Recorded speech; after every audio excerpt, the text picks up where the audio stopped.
your seatbelts. It's going to be a Buffy walk. Chrissie is hilarious. Chrissie, have you ever heard of the comedian Basha K. Ali?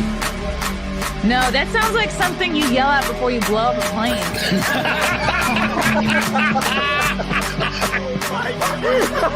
Basha K. Ali!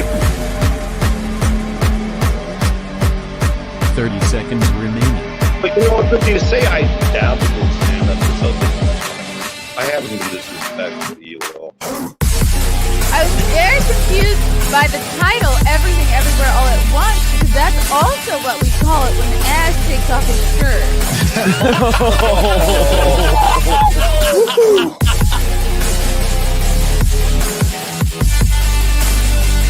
I shouldn't be up here. I should be in school on the other side of the ocean. Hello, everybody. Happy Monday. Welcome to the Chrissie Mayr podcast. You can listen to this show just about everywhere. Spotify, SoundCloud, Rumble, Rockfin, Twitter, Facebook. Are we even still on Facebook? I only log on to see who's gotten fat from high school, or maybe buy a tasteful piece of used furniture. Before I bring on our fabulous guest, speaking of used furniture, I have some shows coming up. What? Yes, come see me. Come see me do stand-up in a town near you. For dates, you can go to chrissiemayr.com. I'm going to be all over. I'm going to be on Long Island in August. I'll be in Plano, Texas, September 18th. Massillon, Ohio, October 18th. San Diego, October 23rd. Phoenix, November 1st. And more dates to be announced. Plus, if you're in the upstate New York area, keep your eyes peeled for a special event in the beginning of September. We'll probably be able to make an announcement soon on that. And if you're watching on YouTube, please like and subscribe. Send to a friend. Send to an enemy. Send to a coworker who you feel might have the same politics as you. And this is the perfect way to figure it out. You know, just see what they think. Yes. Okay. Our guest today. Oh my goodness. He's so talented. I'm surprised he even agreed to be on this show.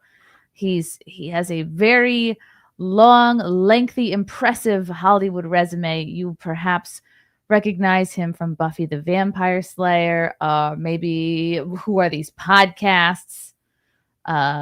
Maybe you recognize him from Dave Made a Maze.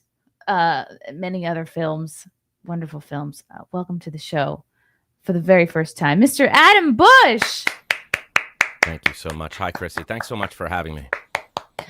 I'm so happy you're here. Let me see. Do we like this view? That's a little bit. Is it too much in our faces? It's a lot. Yeah. We'll start with this, and then if people are liking you, warming up to you, then we'll zoom in. But How for about now, as we get to know each other? As we get to Oh my goodness. I was so excited to see that you are a fellow 516er. You are from East Meadow, which is the next town over from where I grew up. I'm from Rockville Center. Rockville Center. Yes, the town of many restaurants.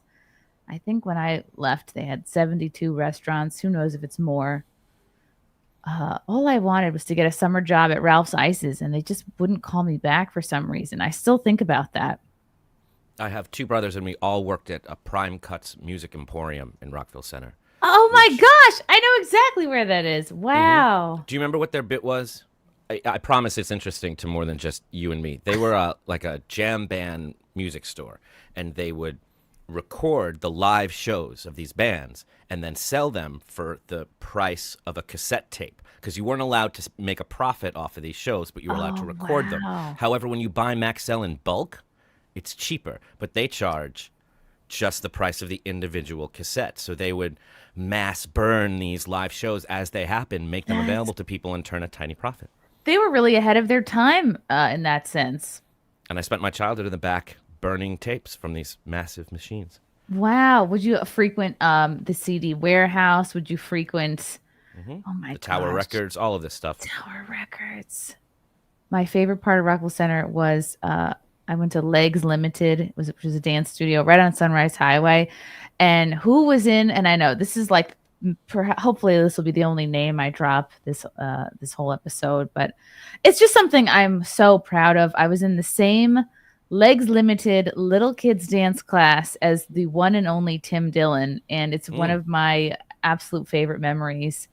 And I don't know if I'll ever find that group photo of him in jazz shoes like this. Like he was the only boy in the jazz class, and oh boy, could he dance! He was a little bit portly even back then, but it was cute, and he wore it well. And he was like just so like turn the beat up, so good, such a good dancer, and I'm so happy to see this led him to great things. Was he nice back then? Do you remember? Did you guys get along?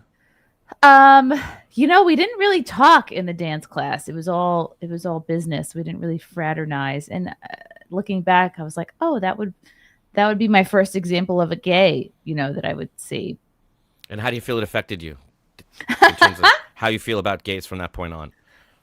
He was a first good gay to have in my life. We didn't really. I should have chatted him up, but what was I in middle school? Younger than that. Maybe, no, I had to have been in maybe elementary school, middle school. I was young and awkward. So, yeah, but I mean, they were around. This isn't like the rural woods of, yeah. You could find them easily, I'm sure. Oh, sure. And then I would, of course, encounter many gays in my college years and after. And moved into the big city. He moved into the city and now he's gay. Very cool. What kind of person were you in high school? I was, for most of high school, tutored at Universal Studios on a Nickelodeon show. So I was like at the theme park where they would have the studios, and there'd be a trailer, and we would go to school there. But when I went to school for freshman year or middle school before that, I hated it. I was miserable. My parents were both school teachers in Queens their whole lives, and it was very important to them, and it was not important to me. And I wished I handled it better, but I chose to just make everyone's life miserable by not playing the game. So did you got into showbiz as a kid? Yeah, I started like going to open calls as young, 11, 12, 13. Whose idea was this? Your idea or your parents? Well, here's the thing. I can't remember a time it's not what I wanted. I wanted to be a stand-up comedian. I wanted to do that. There was no outlet for it. My parents were very cool about letting me listen to George Carlin, and they knew the difference between something graphic and something that just had dirty words. And they allowed me access to all those first HBO specials when they came on, and it blew my mind. That's what I wanted to do. So I started doing stand-up, and that led to open calls, and that led to acting school and agents.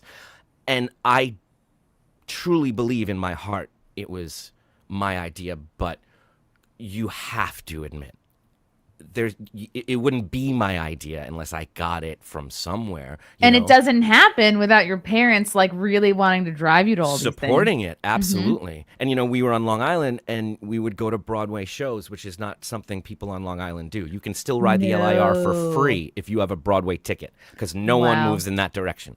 So they took me to shows. They showed me that was a pathway for, love, attention, whatever it was. Wow. And then supported me. And we have a great relationship. I remember the day I said to my father, like, he would drive me to an audition, like, I have to go up alone. Like, I can't go up with you now. I got to do. And he was like, you got it. You got it. And you're as an 11-year-old, were you just precocious? Were you like a young obnoxious? Macaulay Culkin? Obnoxious, like I needed attention. I had to put on a show. I was loud. Wow. Wait, what's your birth order? How many kids? Oh, I'm the middle child. Okay, there it is. You're suffering from middle child syndrome. And both of my brothers are in entertainment, so it'd be silly to say we all just came up with this idea. Like, obviously, even though they're school teachers, I think that's nepotism. Nepotism is when you're raised around something like jazz music, so you get a heads up on it. It's not just like my dad had connections. You know, when you're Well, when people raised- think of nepotism, they think of you're getting opportunities and jobs because Of your course. family's hooking you up, not because you deserve them. Of course, but I think the biggest advantage that those kids get is just access to great art and the ability and time to appreciate it. Yeah, early exposure. And oh yeah, we never, oh my gosh, we never once went into the city for any kind of like art or culture. And Even yeah, Westbury Music Fair, we'd go to see all the good Wow. comedians. no, we never. Oh, are you kidding me? I'm amazed I even pursued entertainment in any shape or form because it's just, my parents were very much on a budget, and it was like, I don't know how they did it. Looking back, I'm like, my dad was a landscaper. My mom didn't get a job till I was in first grade. He was a white landscaper. The last of our time, really, before the Mexicans took it over. And it blows my mind how they were like, yeah, let's have 3 kids. We make this much money. Let's go ahead and buy a house and have 3 kids. They weren't worried at all. And like that whole generation, I don't know, they could just buy a house. they Let's buy a figured it house. out. Yeah, they weren't like, well, Well, no one Chrissy, can afford we it. were the first experiment in that. It's serious that you bring it up because you're near Levittown. You're near where they built these first houses of the Great American Dream, where they Right. were all going to look alike and be next to each other, and let's see what happens. And what happened was Right. they produced more serial killers in a short amount of time than any place should. It's And because that's- all the houses look alike. It makes people a little It's squirrely. not a joke because they come from Orlando and they come from Long Island. There's extremes in Long Island. When you're so close to the biggest city in the world or one of them, but you don't go, that creates Nobody a strong... goes. Right. Why does nobody like? I'm not saying nobody. You went, obviously. You know, Amy No, but- Schumer also was from my town in my high school. You know, people snuck out. You know, I had some theater kids that eventually kind of made it in my high school as well. But by and large, people were not. You go to Long Beach and that's it. And eventually you go to like concerts at Jones Beach. Like it never occurred to us to like go to the city for any reason. And our parents were like not encouraging it whatsoever. Don't you learn as soon as you start touring as a comic, you're like, people come to your show like, yeah, you were 3 hours near us, so we came. And you're looking at and them I'm like, that's and crazy. they couldn't be bothered to go put me on a Right. train or go with me 40 minutes, take the So family. The problem to- remains with Long Island, not with other people. That's a rational amount to travel for something you love. They're excited this band came. We're spoiled. They're all there. Wow, that's really cool that your parents did that for you. And so, are your brothers still in showbiz now? They are. They're both. My older brother is a music manager, and my younger brother's a talent agent for actors in New York. That's really cool. That's really neat. Well, my How older did brother you- was my guardian at Nickelodeon for a while. Oh, did And he- anyone Sorry. try to molest you at Nickelodeon? Quite possibly. I don't, You blocked it out. Yeah, it's entirely possible. No one did. I was stage 18, and all that with Dan Snyder was stage 19. Now, we were all Oh my! friends. You were one stage away. Yeah, we shared everything in terms Woo! of like the trailers and the school. And listen, it never occurred to me, Chrissy, that this foot that we walked underneath every day was a sexualized thing. Like, how would I have known? I thought it was random. I thought a foot was like elbow, like whatever. What do you mean a sexualized foot? Well, Oh, the one that Yeah. was like for Double Dare. Well, there was a giant foot was the logo at the time, and then it was revealed that this Dan Snyder character, who you hilariously referenced earlier, had a foot fetish and was sneaking that in with Ariana Grande and all that stuff. Of course. So Oh it's my even funnier when you God. know what happened. When you know what happened, the jokes, they fly even easier. I've seen some of those Ariana Grande clips. It's just Right. appalling, like the stuff that she was made to And do. it didn't even, I didn't know that was an option. I didn't know. Now that you know, it's silly. And I do remember hearing people, even some that have spoken up now, saying things back then. And it didn't even, just like, I don't like the way this is going on or this is too. And I honestly remember, like, I didn't even think believing them was something I could Hmm. wrap my head around. Even though when I first started going to Stroudsburg in New York, my father gave me that talk. Listen, people are Wow. gonna, and you have. Good and for him. It's Yep. like it probably Mhm. felt like getting the birds and the bees talk too early, where you're like, "What? This would never. This has nothing to do with me. You're crazy, Dad." That's exactly what it felt like. It felt like but somehow, and I guess it was from that, when I was in certain situations that I wasn't comfortable, I had the ability most of the time to just leave or just walk out. I always never minded the Irish goodbye. I never minded just dipping, just Good for later. you. I could always feel free to do that. That doesn't mean, that I handle things better or worse than anybody else. I'm also a lot less desirable. But in terms of the Nickelodeon thing, there was a thing they announced once. They were like, my character's gonna be bare chested in a scene. I remember saying like, And how old were you? I was probably a teenager. It was during the script Okay. reading, and I said for some reason I was like, there'll be no bare chested Noah. My character was Noah. Like, what an asshole nowadays, but it was gone. No one said anything. They didn't. Wow. There was no. Wasn't for some nefarious reason. It was going to a pool thing, whatever. Other people were not as lucky and didn't have parents that. My older brother became my guardian. He dropped out of law school to follow the dead around, and then he became my. And then he worked for the dead for like 15 years. But like I had a support system that like we were together, we were good. Imagine you were like, I could have been shirtless, just with some pasties. That would have been fine. But yeah, they listened to you the first time. They were like, no shirtless. Well, you hear those stories from that documentary, and it's like, well, when the parents they're divorced and they're just trying to get through this, and someone needs somewhere to stay, and they need money. Yeah. They want fame to live vicariously. Yeah. You didn't feel like your parents were stage parents. It was more like your older brother kind of there with you. No, I never felt like if I stopped, I would let them down. And when I moved from things that made money to things that didn't, or to music or to anything else, they really just supported me. And I know if at any point I told them I wanted to teach, they'd be so happy. They would. They really would. That's really cool. So what was like your first big break or your first job that let you know like, oh wow, I think I'm really doing this. I'm really like in. I mean, the first time I felt like I was such an unhappy kid at school. I was so miserable and I was such a nerd.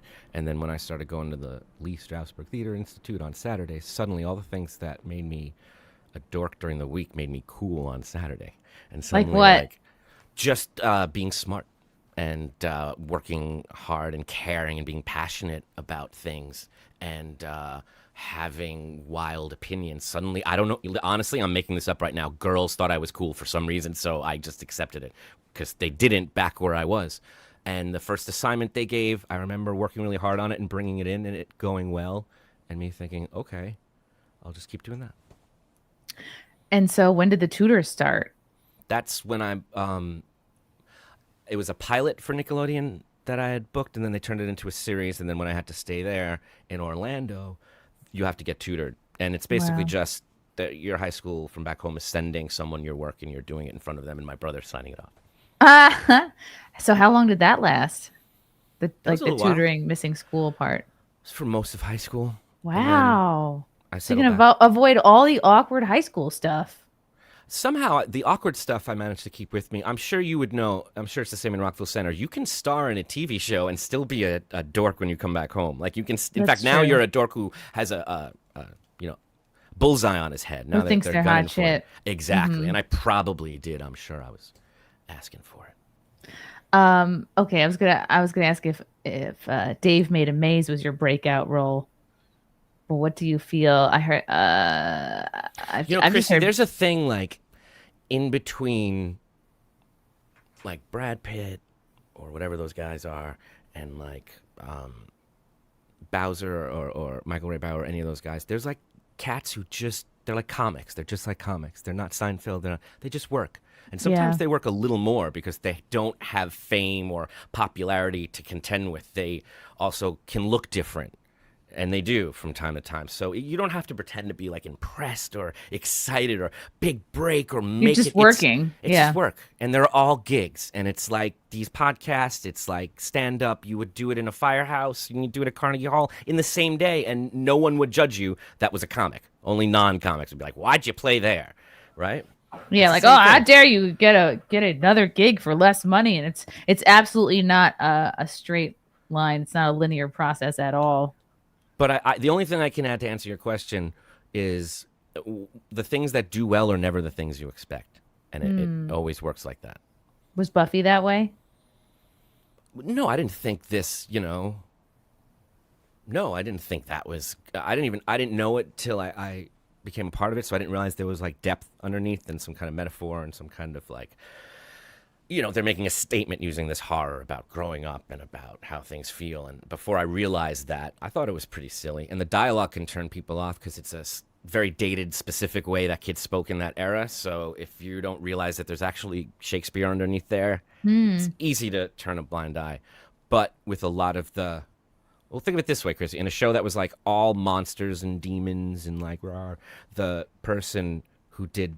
most of the damage was a pissed off incel with a gun that shot the first lesbian kiss on television. Shot one of the women involved in that and killed them on the show.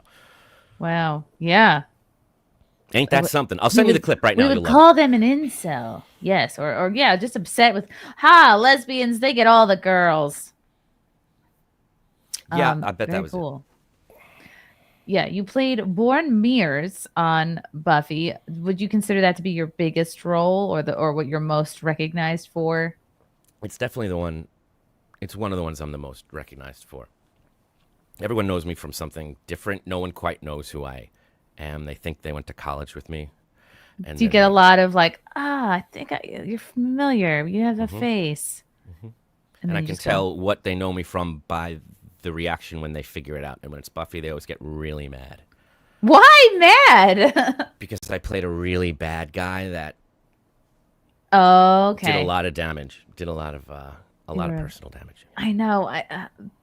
Everybody was talking about Buffy growing up, like even still as an adult, everyone can't shut up about Buffy, even still. And it's one of those shows like Game of Thrones where it's like, well, I can't get into it now. It's too late. I know it was popular. I know it was beloved. It is never too late to watch The Wire or Game of Thrones or anything. It's never too Buffy. late. You can jump on it, I promise. I'm not saying you should. I'm just saying you can. I'll have to make time for it. You had an off-screen, during your time at Buffy, you had an off-screen romance with one of your co-stars, Amber Benson. Who would you like to have a romance with from WATP? What a great question. Who would I like to have a romance with? And this is like, the marriages are dissolved. Right. Boyfriends are gone. I just want to sit on Quad's lap and kiss his neck, just light little pecks and just, there'd be something really satisfying about him seeing finally happy, That would make me happy. I'd do it just to make that. Was it tricky dating somebody that you like from set? Like that's also, were you getting surrounded by like paparazzi and that sort of thing? Was there that kind of attention around you guys as a couple when you were dating Amber? There were like brief moments where we'd be somewhere and then you'd read somewhere that we were there and that would be the extent of it. It was only a unique thing because my character killed her character and she's beloved. She's like the most sweet, like to the fans and the character and her as a person, the whole thing, just beloved. And I shot her in the face with a gun while she was making out with her girlfriend at the time, killed her. She was a lesbian. When people see us together, she's very recognizable. And people stop like, are you Amber? And then they see me and they go, watch out. Yeah, exactly. Wow. Were you, okay, I have a stupid question. Were you a vampire? Do your research, Mayor. Come on. Oh, come on. I didn't have time to watch the whole show. I did plenty of research, Adam. I did plenty of research, Adam. I did not come here unprepared like Chad, okay? Do it without looking to the right. Look me in the eyes and just keep on going. I wrote questions, for God's sake. Joey C. called it a teleprompter. He's like, I got a teleprompter right there. Well, yeah, I can't. I'm not gonna. I can't memorize questions.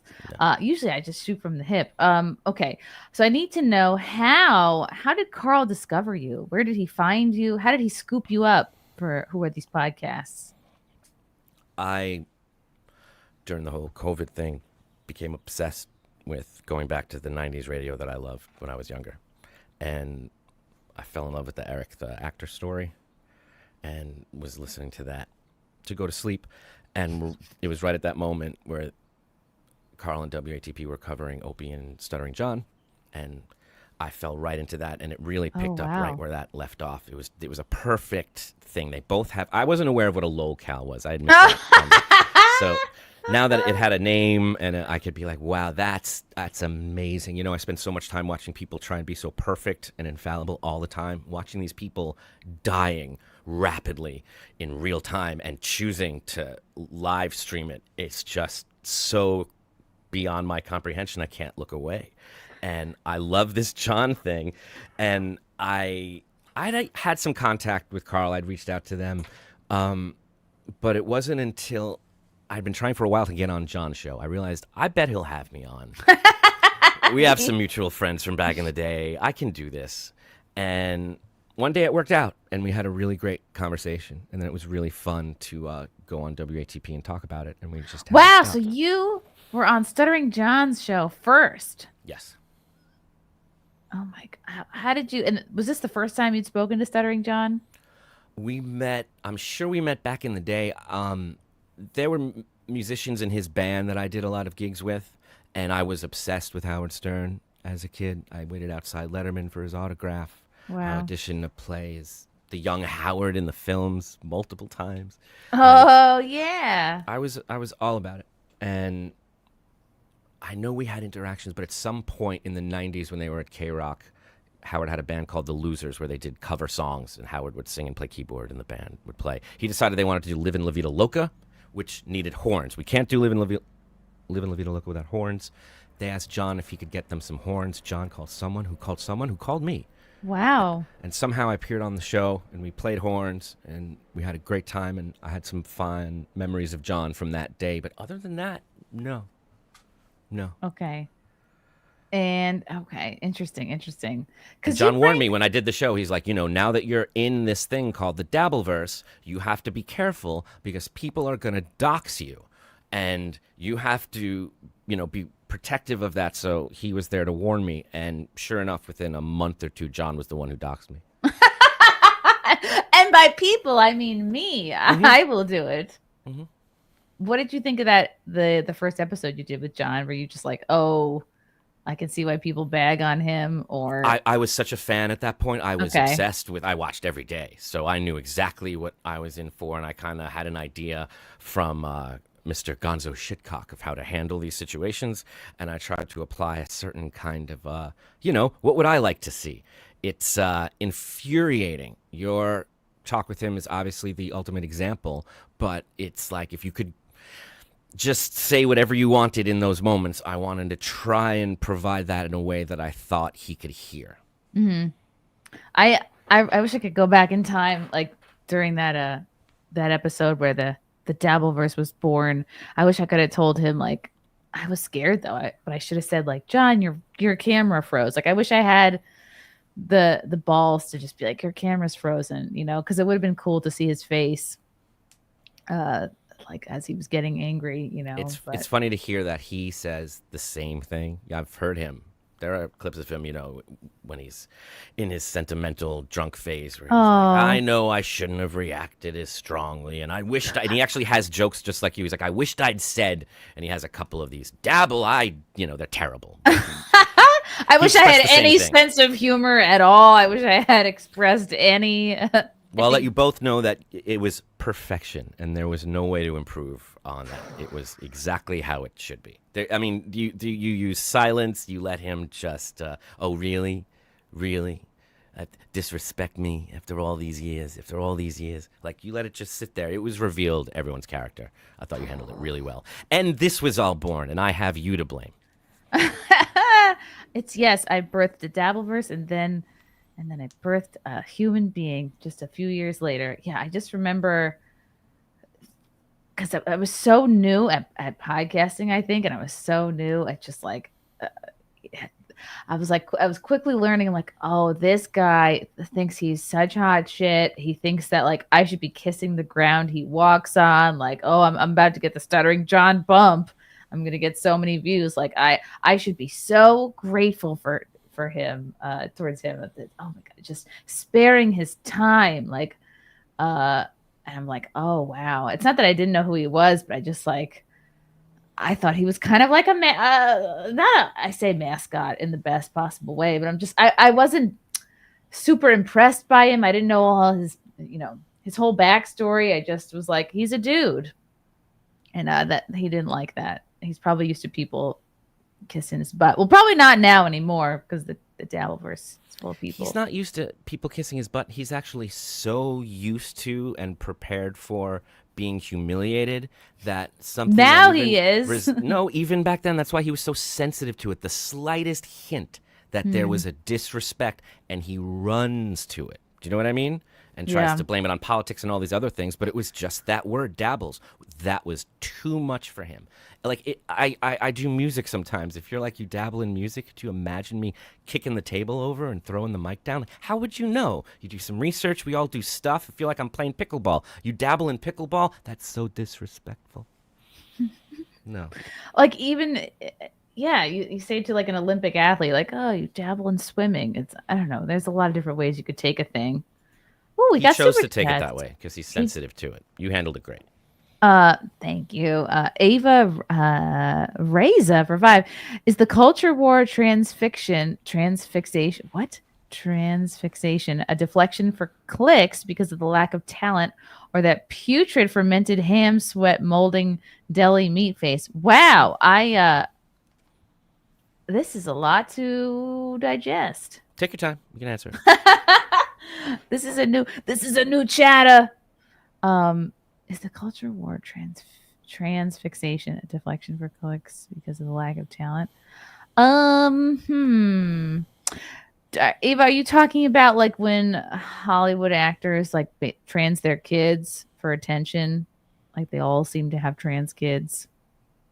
I think she was talking about how conservative shows have them in their headlines and, as the topic to just, get clicks, because we know that the exclusion of someone brings clicks faster than the support of someone. Oh, yeah. That's what YouTube is all about, is like finding your niche following. It's we all deal in titles and headlines and thumbnails and stream optimization, keywords and such, and to not utilize those things, it's like you're wasting your time to be on YouTube at all. So yeah, unfortunately, that's kind of just the job, is being specific, finding your audience, and then you can see your analytics, you see what's working, what's not working. If you want to do well at this, you just like anybody in any other job, you're like, all right, I'll do more of what's working.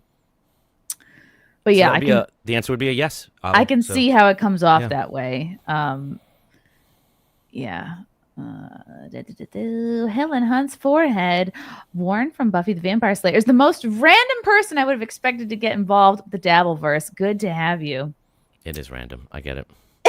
It's true though, but what I love about you, Adam, is like you bring a certain class and a certain like gentlemanly quality, a certain panache to the Dabbleverse that was sorely missing. And I just, from being on the outside, and now you're submerged in it.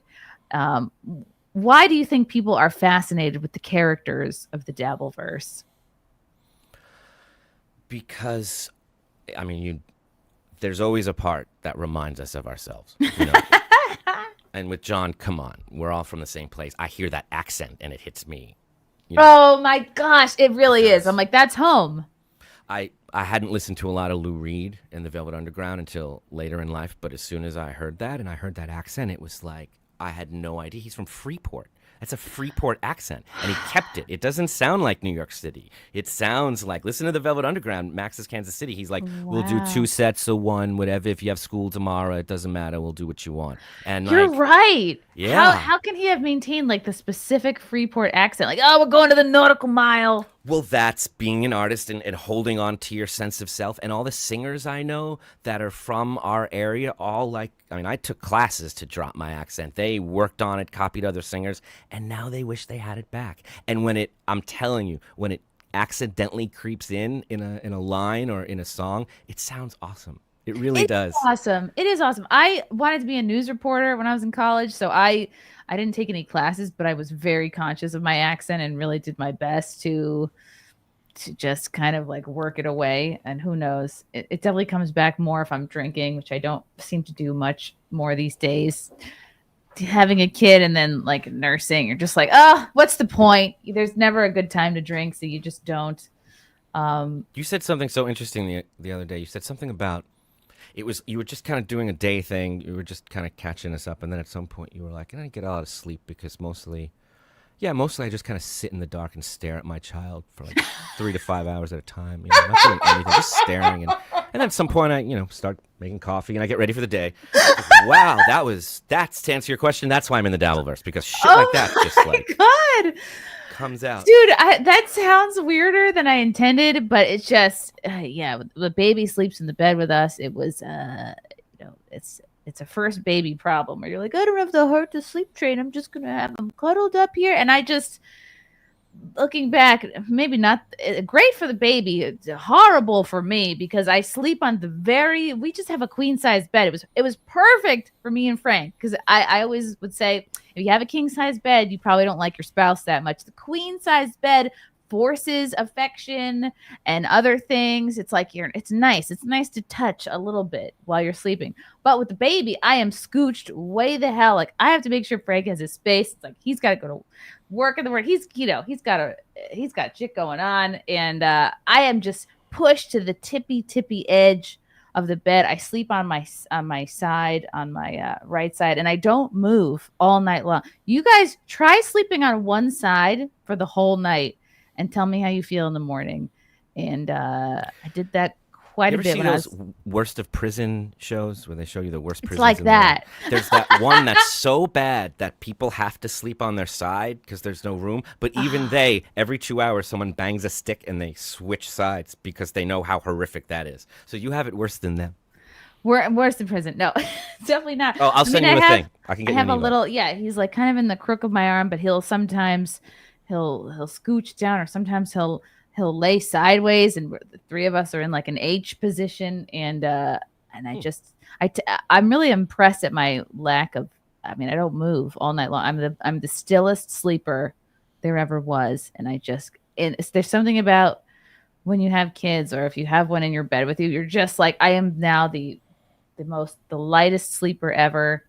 And I'll sit there or lay there for hours, just kind of staring at him like I'm on night watch or something. And then I'll sort of fall asleep and I'm like, where is he? It's fun. It's fun being a parent, but hopefully the crib is collecting dust. So we're going to have to get him in there soon. I don't know how. I don't have a plan. How old is he? 14 months. Wow. But he's so cute. I have a relative nephew who's 4, and he was nonverbal his whole life. And then somewhere around 3.5 years old, it was July 4th, and he was sitting in the back seat of the car, and there were fireworks going off. And he looked up at the fireworks, and he went, wow. Oh. Everyone turned around and looked at him, and he hasn't shut up since then. Like, he can't stop talking. It took the fireworks. Yep. It just took something grand and beautiful, and it just shocked him out of his system, and he is like, there's no explanation for it. I don't know how that happens or what it means, but they're all going to be unique and different. And he was in awe. Yeah. You have a kid, right? I do. You have a daughter. Oh. All right, we have one more super chat from Ava Raza. She kind of writes in an interesting way. Okay. This is I'm told my producer is saying this person is a gross psycho tranny that's obsessed with the Dabbleverse. Okay. That makes sense. No, dummy, you called all trans women ugly, and I'm saying you have a gross, moldy deli meat face and no talent. But Ava, you have to be specific when you're writing a joke or roasting somebody. You have to be specific. Pick a deli meat, whether it's turkey, whether it's bologna. Like I would say, I don't know, maybe you have like a bologna face or mortadella if you want to go fancy. It's actually, specificity is always best, but just it being any random deli meat, it's almost harsher because it's like it doesn't even matter. Roast beef, ham. Yeah, it makes me think like it's deli meat, not even from a deli, but from the grocery store, like an Oscar Mayer. It might be, and that might even be part of the diss. You know, the less quality the meat, the more offensive it is. And I don't know, Ava, what matters? What does my opinion matter? I'm just one insignificant straight woman. What does it matter if I think all trans women are ugly? I'll probably never meet you, never encounter you in the real world. I would say don't let the opinions of people who don't matter, right? Am I giving good advice? Not necessarily. I pity this person. I just feel bad for them. Why? I don't know. They seem angry. I mean, they seem like they have. I don't know if it's an E.E. Cummings poem or if it's just kind of spacing issue on the keyboard. Yeah, maybe they have a stuck space bar. So, we're gonna start a GoFundMe. We're gonna start a GoFundMe for a new keyboard for Ava. Okay. Good times. Okay. Oh, we're getting some links from one of my producers. Let's see if any of this is relevant. Okay. Oh, these are scenes from Buffy the Vampire Slayer that I'm being really sent. Adam's buddy. I don't know. Am I gonna get? Yeah, you will. Could I actually play it? I will. We'll play it. I can't play it. Bill O'Reilly did it once. He showed some clips of me and some other scenes to talk about, the state of television today and how it was going down, and then he showed some clips. Okay, good. It helped. It got a lot of press. It wasn't recently, though. I don't know. The iconic moment. Da da da da da. Here, Tite.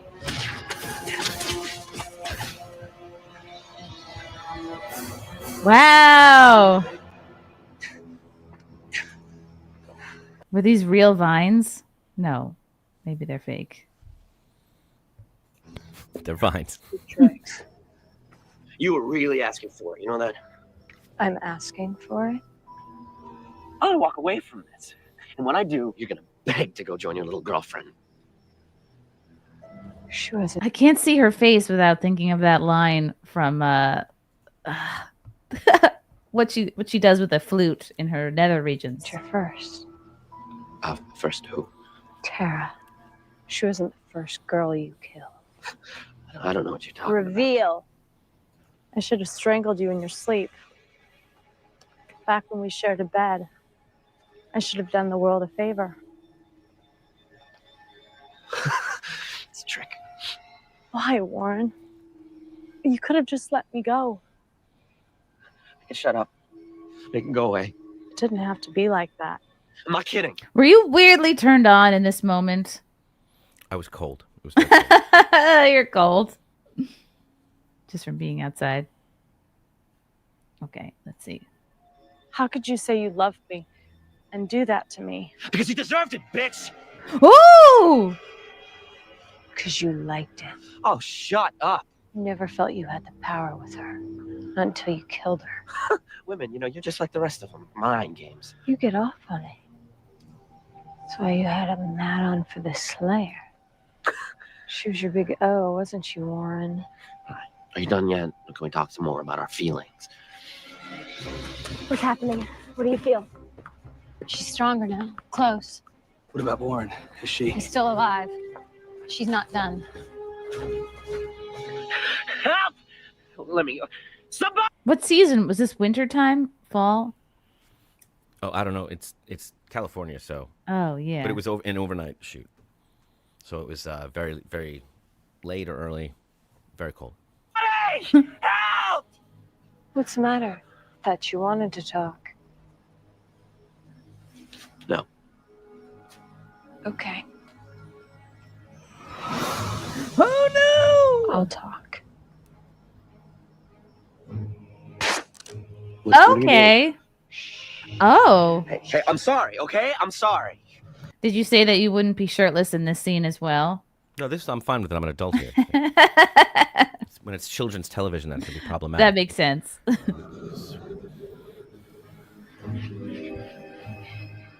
Want to know what a bullet feels like, Warren?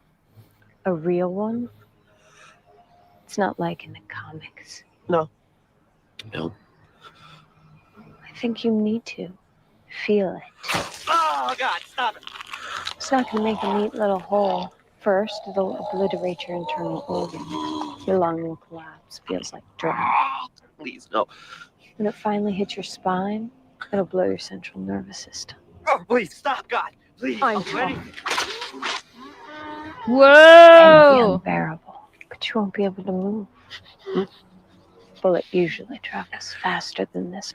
Okay, stupid question. Is this CGI or did they actually put something on your lips? No, they actually sealed my mouth shut. No. No, they didn't. They didn't do that. They, it's just like wax lips. But there's a wow. band called Kettle Cadaver from Southern California with a lead singer named Edwin Borsham, and he was like a real just destroy himself on stage, and he actually would sew his mouth shut as the lead singer of this band. So if you're into that kind of thing, you can find it. I think I'll do that to lose the rest of the baby weight. Sounds like a plan. It's faster than this, of course. But the dying? Seems like it takes forever. Something, isn't it? Oh. When Damn, I'm time really good. I'm pursues going to watch this show. This is So- good. destroys everything. It is so edgy. She did open the door for redheads. It ripped her insides out. Took her light away. From me. From the world. Now the one person who should be here. Okay. Michael Gavin Ali in the chat. You think Stuttering John will come back live streaming again? I'm planning to see SJ in August at Uncle Vinny's. Ooh, in Jersey. I think so. Yeah, I think so too. I really do. At some point, he wants to keep his monetization. He wants to keep the option there. Somebody's preventing him from doing it, but it won't last forever. Someone? Who's someone? I don't know, but I mean, there's a reason he's not right now. Obviously, there's some kind of order or someone I'm guessing his mom or his family or someone is saying we don't want you on the internet because it makes us look so bad. And it Too hurts us late. so much. It's like at this point, it's too much. It's never to undo. well, look, after all of these years, you entered this conversation with a very firm opinion of what Buffy was, and then you took some time to watch it, and that opinion changed. Just imagine what could happen if we took the time to go explore these things we instinctually hate. Wouldn't that be something? This was like the worst episode of Mystery Science Theater ever. I think we're ready for this, right? Oh, God. Never ready. I like Stuttering John. I think he is very misunderstood, and I think he's. What are we misunderstanding about him? I don't know. I think people I don't know. I think what I'm trying to say is he has a hard time trusting people. I think he has a hard time making friends. Mm-hmm.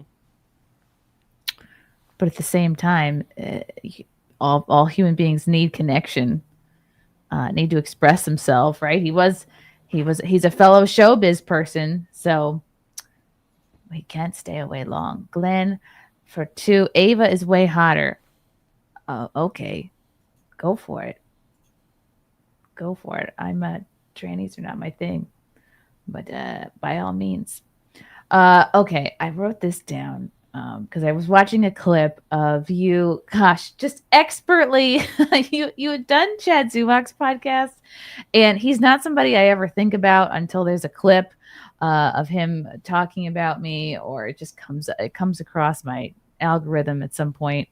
And I love that you were on his show and you just sort of like expertly floored him, and it was so entertaining to watch. You were like, he was like, oh, you did this, guys. You did Quadfather's podcast. Oh, you really hit it low. And you're like, well, I'm doing your podcast for the same reason. And it was just so funny. And I was watching. I forget the guy who was who was talking about it, but he said he has sympathy for Chad. And I'm like, I think the people who have sympathy for Chad, like, haven't seen the side of him where he's like threatening to do physical harm to women or, wishing Down syndrome on unborn babies. I think they probably just don't know that side of him. And you're talking about the subject of him saying like, oh, it's all a work. It's like pro wrestling. And I agree with you on that. I don't think he's lying. I don't think he's trying to entertain. I don't think he's mentally capable of that. I think he is who he is. He's honest. And then when it backfires, he goes, oh, just kidding. It was a joke. And he'll like play the victim. I don't know. It's I think what you just said is very true in terms of they can be entertaining, all of these characters at one point, and there's a dark side to all of them. And since I joined WATP, I've been doing this tour of people's podcasts because I wanted to form my own opinions. I found out that I didn't always feel exactly the way everyone else felt, and it was a little more nuanced, and people seem to have these preconceived notions of Carl and what's going on there. So I wanted the opportunity to just talk to people myself and form my own opinion. If we're reviewing podcasts, let me review them as a guest and let me compare them all and see what that process is like. And it's very revealing and very interesting. And one of the best things is what you just said.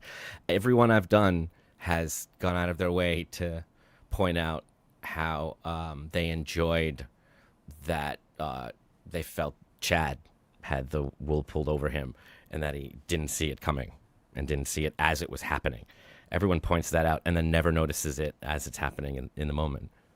Yeah, I just some days I'll be like, oh, poor Chad. I feel pity for him. And then I'm like, no, when I was pregnant, he was like wishing for the baby to have Down syndrome. I'm like, I can't, that's a hard thing to forgive. It's there's a lot of ways you can be funny and roast somebody without involving. Every one of them. Joey C, I talked to the other night, they all are entertaining and put on a show. And then and isn't it true with everyone though? Doesn't everyone have some dark shit and some really great qualities and a good period and a bad period? Sure. Yeah. Like, wasn't he like molested or abused as a kid by his stepdad or something like that? Like something happened to him. Whatever it is, like you can tell without. I mean, you can watch him talk and you go, oh, he is an emotionally stunted man. Like you can tell without like getting into psychology world, but like just by how he speaks and how he acts, like he's still kind of a kid inside. And a lot of times when there is a trauma at a certain age, like you sort of are stunted at that age. And so a lot of times when he like lashes out, I think for Chad, like he has a lot of chaos going on inside him and he's not happy until like the inside matches the outside. So he'll kind of create even that small comment where he said, oh, you're really good, Adam. I hope you're getting paid. I don't know what your financial situation is with Carl, but you deserve to be paid. Why bring that up if not to start a potential conflict, if not to start a fight, if not to put a wedge between you and Carl? Like there's no reason for that. And I think he just wants to. And you want to know something funny? Of all the podcasts I did, every one of them so far has mentioned at some point they were going to give me some money or split some money, even though I've never asked because I don't want it. And of all of them so far, Chad's the only one who sent me money. Well, good. And somebody asked me that, and I tweeted that, and they said, well, he only did that because he knew you were going to report on it. Okay, so then the game is rigged and he can't win. Well, good for him. I don't know. I hope he does a turnaround. I just he has a selective memory as far as the events go of like the only reason I even started talking about him was because he started shitting on my friend Stacy Pressman. This was back in like the Compound Media days. And I just sort of came to her defense on Twitter. And then that earned me a bullseye from him. And he's kind of on my case ever since then. And the whole deal with the Orlando Improv is we told the Orlando Improv not to have him there because not only was he like threatening to show up and demanding to be put on the show, but he was also saying that I deserved the Gino treatment, which for people who don't know, like Gino got punched in the jaw, Gino got punched in the jaw, his jaw broke, and Chad was saying that I deserved the same treatment. So I'm like, yeah, I sorry if I'm not gonna just blow that off and think that's nothing. It it sucks when you're a chick. You kind of have to like look out for your own safety sometimes. So yeah, we had to tell the club like not to let him in. Well, look, I think as a woman, you have to probably do it just twice as much instinctually, always, just as a rule. It's just funny that the one thing I've found so far that everyone also shares is that it's really funny and okay to make fun of anyone, but the second it even slightly turns to them, everything changes, and I find that endlessly entertaining. You can even say the exact words they said about you right back to them, and they're like, ho, ho, ho, slow down, slow down. They're so sensitive, which is such a funny thing for a roast show. It's engaging. I like that. Mm-hmm. That's true. There's That's a good broken point. quality. There's also, I lived downtown for a while, and I had this pit bull, and the pit bull would deal with the homeless for me. And you'd realize, because the pit bull can communicate no matter how, far gone somebody is, they see that and they know, like, oh, don't mess with that. There were some people, though, that you're like, this is beyond, I can't reach them. I'm trying to tell them, like, and you can't reach them. Like the dog that's just been at the rescue for too long. Yeah, and the people, it's the drugs or it's mental, and there's very little I can do, and I feel like some in the Dabbleverse, even though they're functioning and paying their, taxes to some degree, they still have that quality. Like they just will not internalize what you're saying. It's not going to happen no matter what, and they know better, but they'd rather just live in the studio apartment and do their thing. Yeah, not to like pick on any one person in particular, but I think there's a toxicity in the Dabbleverse. And I'm sure there are many other kind of like niche online communities that are similar. It's just like a big amoeba that keeps growing. It's kind of fascinating that way. But I think it's not that different from all fandom, where when you get to the group that are the most vocal on the message boards, it's a certain unique fringe element. But what's unique to the Dabbleverse is just that meanness. The hippies have the love as just a given, Ringo, peace and love. And in the Dabbleverse, there's just, I'm going to shit on you. I'm going to say I hate you, even if that's just so you have to have that kind of thick skin. No one's going to be polite, which for a New Yorker is easier. But what I've found is that, at least in terms of the diversity of older white men, it's the most diverse group of older white men that I've seen. Every shade Reddit is thread. represented. Beige, eggshell. Mm-hmm. All the colors. Khaki, tan, all of them. No, I mean, it's political beliefs all over the world. I really am. The exclusion of John brings so many great people together. It's almost true. a good cause. Almost a good cause. Yeah, and there's a lot of good friendships that have been formed because of it. A lot of good. Gosh, DabbleCon. That was so much fun. I went to the first one. I stayed in Carl's house. It was so cool. What was that like? It was really neat. Like, first of all, anytime, I'm always so grateful to anybody who lets me stay in their house. I remember I was like, before I left, I was like picking out like what I'm big on like a thank you gift. So I have to I don't know, maybe I'm like old fashioned that way. Like a host gift, I'm like, all right, gotta send something good. But I remember like I was staying in this room. It was all yarn. It was all different like colors of yarn. And I guess Jenny is a knitter, please. But it was great. It was like great vibes.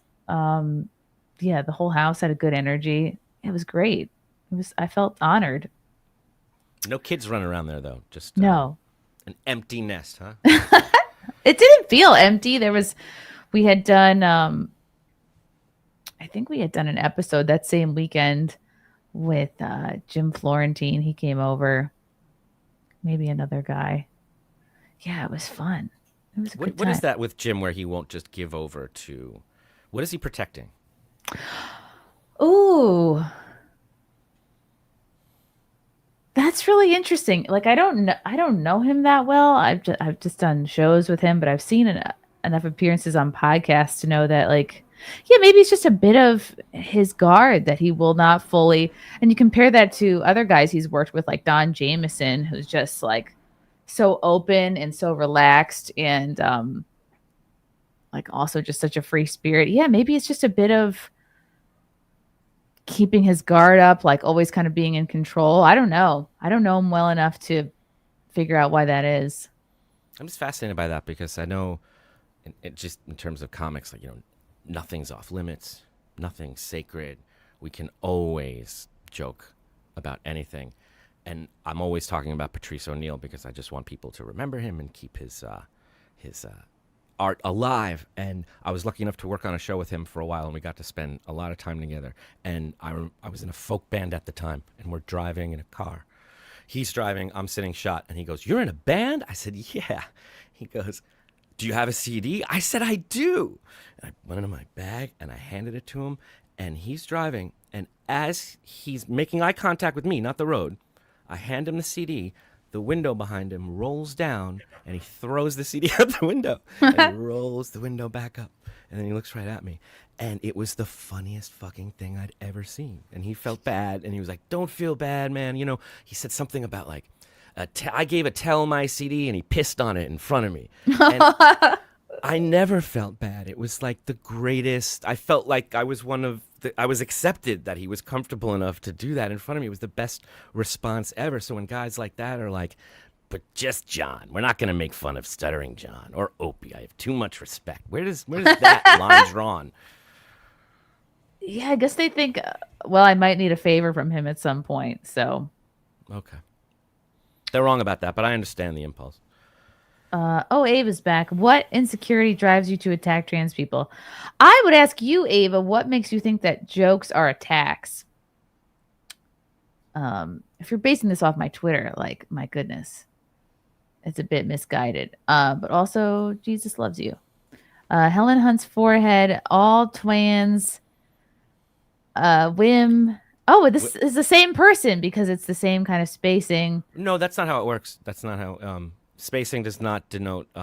No. Okay, credit. maybe No. someone this else is Helen doing. Hunt's forehead. All twins, women are ugly. Ava. That's what they're saying. Okay. And no one gave a shit about twins until your side started obsessively pushing it on children. Have fun. Good point, Helen That Hunt's is a good forehead. point. I will also offer, because that is a good point, that it says in the Bible, in both versions that you can find, that it's a sin for a man to dress as a woman. It says that. So that means that this was going on so much and so often back then that they felt a need to write about it in a book. So I don't know if it's only recently that people gave a shit about it. It seemed like they were concerned about what was going on there back then too. Yeah, you guys didn't invent this. It's been going on for quite some time. Helen Hunt's forehead again. I lusted after Willow, my first redhead crush. Oh. Well, I don't know if I accept your homosexuality, Helen Hunt's forehead.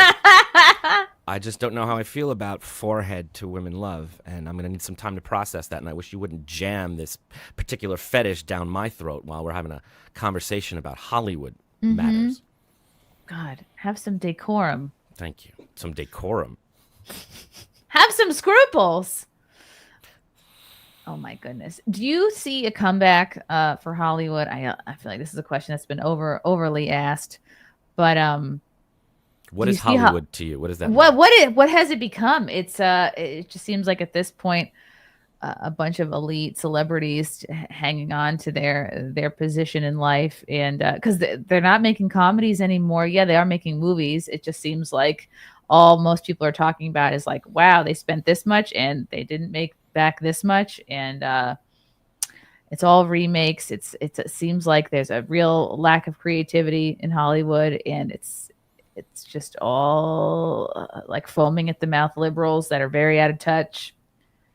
And I just feel like much like the Democrat Party in general, the American people are kind of fed up with it. In general, people don't watch award shows anymore. And social media really was a big part of that because it used to be like exciting and people would grab the tabloids. Ooh, what are people wearing? What are they doing? And we didn't know so much about our celebrities that we were always hungry for like a peek into their lives. But now it's like, oh, okay, they feel this way. This is what they sound like. Oh, this is what they're posting about. Yeah, no thanks. So I don't know. Do you feel like the ship can turn around, or will this something else that you're will come describing up? is like, when they first started making talkies and Yeah, sound was added to films. Like people have a desire to connect with other people and talents, and they want to consume all of this stuff, art. They want to see themselves reflected back. They want to be taken away. The means with which they consume it is always going to change. Is the movie star who was 20 years ago still going to be one now? No, it's always changing. We're not looking at little Nickelodeons anymore.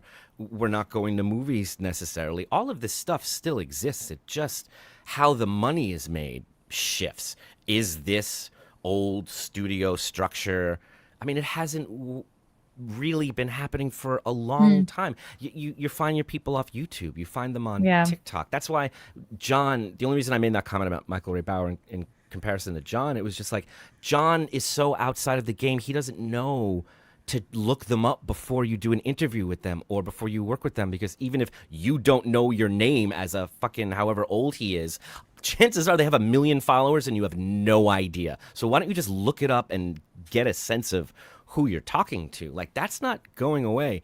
And back when my parents were kids, they wanted to dial a 1-900 number to hear. Oh, but that was my childhood, to hear, Paula Abdul leave a message for, and then now we get to see them on YouTube every day. Now we get to see them on TikTok. We're invited in. It's all that stuff is just grown. All of the finding out who they are. There's no more mystery. You have to be, unless you create it, but you get to do it yourself. And you're in charge, and you get to own it if you want. Are your comedian friends obsessed with getting a sitcom? No. So definitely not. But they're certainly consumed with social media and podcasts. There and are advertising and all that stuff. some who still seem to have hope, from the old model, where they will be scouted or plucked up into a late night spot or into some kind of a sitcom, thinking that, like, well, if I just keep doing enough sets at clubs in the city, it's going to happen. There's this David Lynch film, Mulholland Drive, where Naomi Watts is auditioning for a part, and there's like this 10-minute scene of this word that goes from around the world through all of these different sources, all the way into the ear of the casting director to the director, that says, "That's the girl," because she believes it's all this like paranoid, delusional, and you talk to people like Joey C and Chad, and they all believe. They don't believe you felt unsafe because, yeah, maybe you overreacted, but I did what I had to do. I made that choice. You asked for it. That's it. They can't process that. It's, you were sent orders from Cumia, who got them from Ronald Reagan, who said, like, it all is this. They can't just be in reality. And that stuff's true for Hollywood, too. If you don't care about celebrity, then none of this stuff matters. And when people go, why are you busy podcasting? It's like, how can these two questions exist? Is Hollywood dying, and what are you doing here? Well, I think it just answered itself, It's just changing form. People will always want to be entertained, and great art hopefully will always rise to the surface. It's just how it gets there. Sometimes, yeah. And sometimes you get a super chat from Ava. How many filters you got on your face? You got on the face. I don't know. How many does it look like? I mean, there's a thing. It's 1, 2, 3, 4, 5. You can check in the settings. Really? Yeah. Will it log me out if I go into settings? Ooh, let me try putting a filter on my face. Yeah. Whoa. Wait a second. Oh, let's put my camera back. Okay, this is I've moved it all the way up. Do I look different? You do. You look reflective. Oh, wow. I look shiny. All right, let's put that back. Oh, what a waste of time. That was 4 filters, Oliver. 4 filters. Okay. Oh my God, Erica, queen of the chat. How generous. Thank you for the 50. This is crazy generous. Nothing of import, just happy to be here. Oh, Erica, you're the best. You are the queen. Helen Hunt's forehead. You have to spell shit like this to get past the YouTube censor, and forehead rights are human rights. Adam. Both of those things are true.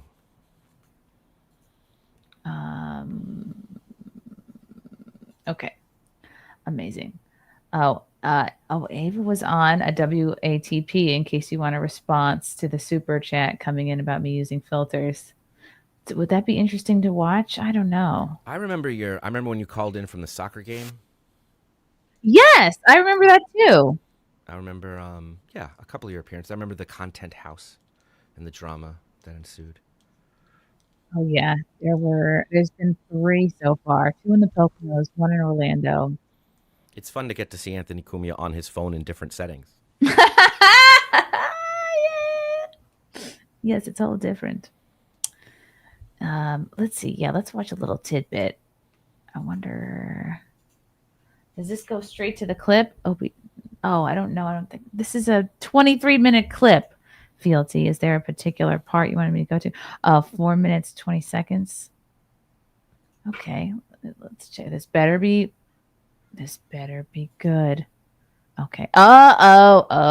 Okay. This is who we're dealing with here. I had no idea. Yikes and gadzooks. Not racist. He is. He never That's even what- thinks about it. But that's what racist people do. It's like in their head. Oh and my somehow Back to the gosh. Bus had to come out. Mm. Woof. Okay. It all makes sense now. Woof. All right. Woof. That was the George Carlin died, so you could say woof. That was the. That's what you got. All right. That's the nicest thing I could say. Okay. I'm not here to razz a trans person. Hello, Ava. Did Kumia fire you because of your 83 viewers? No, actually, Kumia didn't fire anybody. It was Gavin McGinnis. And at first he said, you and Gino are the only ones who make this network any money. So, no, I would say that the viewers part was never a problem. But And thank Howard told me I was the funniest on the roast. He said it off the air. Okay. How fun. Okay. Adam, is there anybody's podcast that you haven't done that you would like to do? And that could be in the Dabbleverse, outside of the Dabbleverse. Oh, outside of that was wow. I'd love to do Guys We Fucked. I'd love to do Oh, wow. Okay. I could introduce you to them. I love them very much. I love Corinne Fisher and Kristen, and They're great. I would love to do that chicken shop date with that English woman who just stares at you, sees through your soul. What? You know what I'm talking about? No. I know there's a show where you like try progressively hotter hot wings. Not spicy ones. This is Yeah. I'm blanking on her name right now. Someone will know it. She it's a BBC show. She's very dry. I would do Louis Theroux. I would it's funny. It was a number of years ago that Kevin Brennan did had a deal at HBO for a pilot of his show, his family show, and I did a screen test over at HBO with Kevin for the role of Neil Brennan. And What? Really? yeah. And then we did a table read for it at HBO. And Wow. everyone got up from the table read, and then they sent us home, and they decided after hearing it that they didn't even want to make the pilot. Oh And that my was God. the end of that. And as I fell into this Dabbleverse, I was like, is that the same Kevin Brennan from that? The only reason I remember is because, when you do a screen test, you negotiate the contract for the next 10 years, and then you sign it before you go in, And I remembered it was weird because when we left after the table read, I remember Kevin saying something like to me and the person that I was auditioning against. He was like, you both did a really good job. I want you to know that you both did great. I remember thinking, that's an interesting thing to say. And then when I found out that they weren't even going to make it, I realized why he said it, and I thought that was really nice of him. So I said on Carl's show, oh, I remembered this story about Kevin Brennan, and I told that story in more detail. And then somebody told him, and then he watched this clip, and he said, that's not true. There's no elevators in Los Angeles. He's a clown. He's full of shit. And I was just like, this happened. It's provable. And his inability to process anything as anything other than an insult to me is amazing, because I just said that story, and he's just like, well, obviously my only purpose in life now is to take down this guy and to ruin his life in every way I possibly can.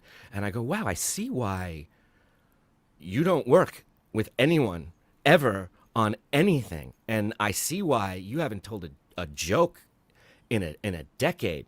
But goddamn, I'd love to go and be on that show. Just talk to her. You should. Wouldn't that be fun? Wouldn't that be something? I remember I used to be friendly with Kevin Brennan, even when I was getting ready for negotiating when I first pitched Wet Spot to Compound Media. I called him up. We spoke a couple times because I just wanted his advice about compound media and about like how to pitch a show and just picking his brain. And he was very helpful. And then I don't know. I'm sure he doesn't like me. I think I did his show once or twice, but I don't know. Yeah, I guess he's just sort of it. You gotta. There's a difference between. I think you have to be very careful. It's similar to what we put in our bodies, what we eat, what we drink. Of equal importance are the thoughts we choose, are the people we surround ourselves with. And I think after a while, if you only choose negative stuff or nothing that ever uplifts you, it's like you're gonna become that. I don't know. I don't even mind the negativity. There's humor and there's fun in sadness, and there's a humor in a character that you can hang your hat on them hating. It's the definition of propaganda. It's like, are you on this side? You're against that side? Then come here. That's it. That's the qualification for the show. He doesn't care if you're like an amoeba, like you're like half. You could be a wet puddle on the floor that just goes blub blub. But if one of those blub blubs is like fuck Shuli, he's gonna have you on, and you're gonna be the lead guest, and he's gonna make money off you. That's all he cares about, which is just not what I thought comedy was. No, yeah, it's more, I guess, I don't know if blood sports is the right way to describe it. It's not even a sport. It's just like, yeah, just blood. Just blood. Helen on forehead. Ava is about as convincing as Christian. Oh, boy. I learned who Christian was way too late in life, but I am fascinated. I don't know enough. Oh, boy. It's a lot of lore. You're going to need a whole week to get into it. Yes, this thing's a comedian would say there's humor in sadness. Maybe. I don't know if that's sarcasm or not. Either way, I'll stand by it. No, Erica's the best. She would never. She's just saying you're good. Wow, Adam, you're so interesting. I'm just a fan of you. I think you're so smart. You bring such an interesting point of view to who are these podcasts and every show you do. You're a special guy. Thank you so much. Do you have any notes for me? Anything you wished Notes? as you hear me out on there forming these opinions, is there anything you're like, oh God, this guy just got it wrong there? Or, no. I wish he knew something. I don't think I have any notes for you, but if I do, I'll let you know since we are now friends. Does your mother put R's at the end of words where there are no R's? She is dead, but when she was alive, why would I say that? God, what? She had a very, very Long Island accent. Definitely with the coffee, definitely. And she never really left. I mean, she went to Florida for the last couple of years, but would she put R's on no, she wouldn't put R's on the end of everything. A funny thing she would do is when she would tell time, she would always round up she would always round up by the half hour. Like it would be 5:35 and she'd be like, come on, it's 6:00, we gotta go. I don't know, I guess she felt like she couldn't get anybody moving to tell the truth. I just could never trust her on the time of day. Did you have siblings? Do you have siblings? Yeah, I'm the youngest of 3. Okay. And no, none of them, all my siblings got TV credits before me, which I resented, but no, they're not in the industry now. My brother was on College Jeopardy, and my sister was on Where in the World is Carmen Sandiego in middle school. With rockapella. Yeah. What you gonna do? Wow. What a cool show. PBS, man. Yeah, no, their sister's a teacher, brother's an engineer, living I guess normal lives. I guess that would be nice. I don't know. It must be to pursue a path like where you know exactly where you're going to go must be kind of relaxing, I guess. Like you go to school, you're like, that if you do this much schooling, you'll get this job.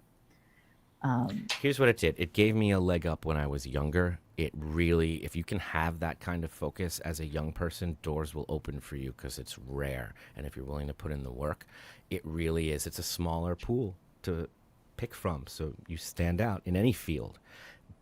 And I did in my early 20s, even in my late 20s, have an advantage over all of the people that were my age because I knew what I wanted for longer and I was further along in it. But there comes a point when you realize, oh, but all these other things didn't mature. While I was busy doing that, they were like going to college and socially integrating or just dealing with more rational workforce stuff and learning to mature while I was isolated. And I had a lot of catching up to do in that regard, I think.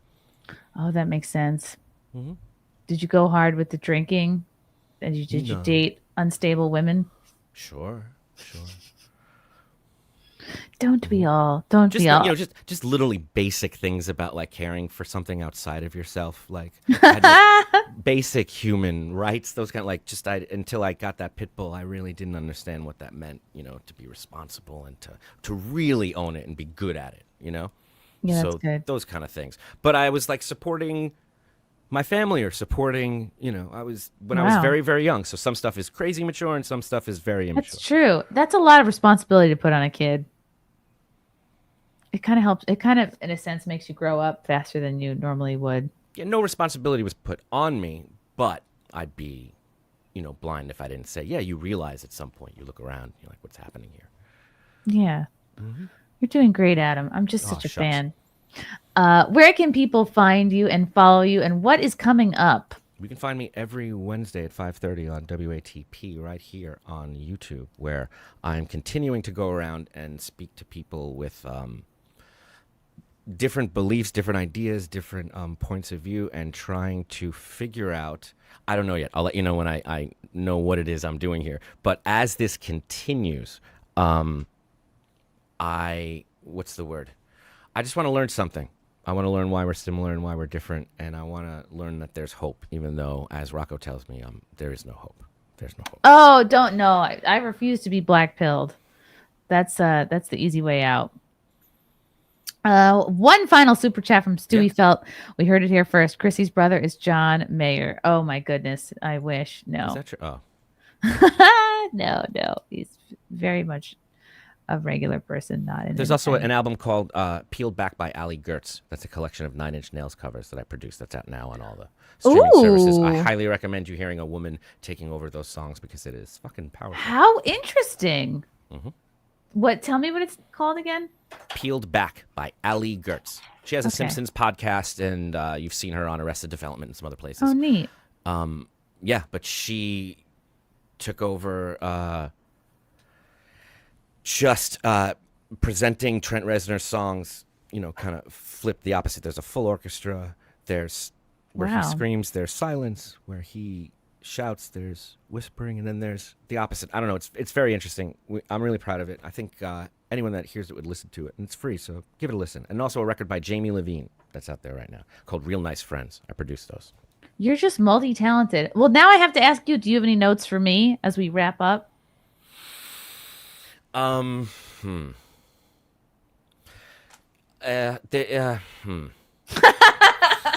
Just, I think I said it. I said how I felt. That thing in the beginning about, and I know some of it is to mock or to create that distance, between us for your audience, so they know as nice as we get, there's still like a, you are, like you said, it's what's most important is playing to that base and making sure they're getting that thing they need. So even within that, you don't have to pretend that, I'm famous or that because you act in television that there's some kind of celebrity or thing. We're all just working actors and podcasters and artists and musicians, and we're all, if we're doing it right, just doing gigs. It's only somebody like John that separates that and says, this is a good gig, this is a favor, and this is an actual appearance. No, they're all opportunities for friendship and greatness, right? I am genuinely impressed, though, that you were in Buffy.